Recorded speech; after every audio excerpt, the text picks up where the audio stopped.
I decided there's a big difference between the way the paint acts on the sketch paper and the way it acts on the final illustration paper, which is what we call the Bristol board that we're using.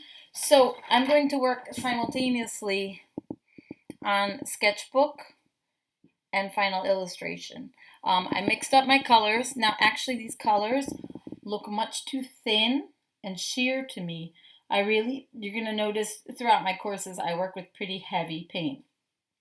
Um, but the sketch paper, usually the fake paint doesn't feel as rich and velvety on sketch paper as it does on the Bristol. So we're going to work back and forth. So we had already put the skin onto our practice sketches. I'm going to put skin tone onto my illustration. So I'm going to wheel you over, coming closer. And what happens with the illustrations is, you're getting a good vision there.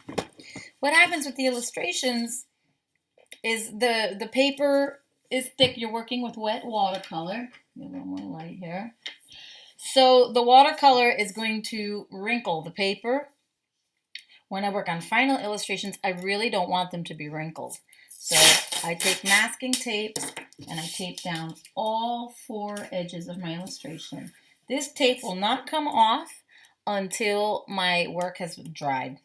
Okay, and I'm doing it physically so you can see what I'm talking about. It's very important. It's terrible you do a beautiful illustration and you go to hang it or show it and it's just all whacked out with it's all warped like a crinkly autumn leaf.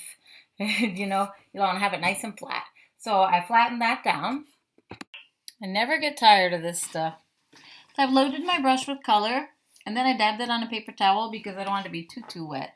Another big designer secret that I may not have told you about is that you always have a scratch paper on the side. You can test your colors, the weight of your paint, how, always testing. You should never have to go cold turkey onto the page and be traumatized. So here we go. I'm going to fill in. Actually, before I paint these, I want to take a really good picture of them.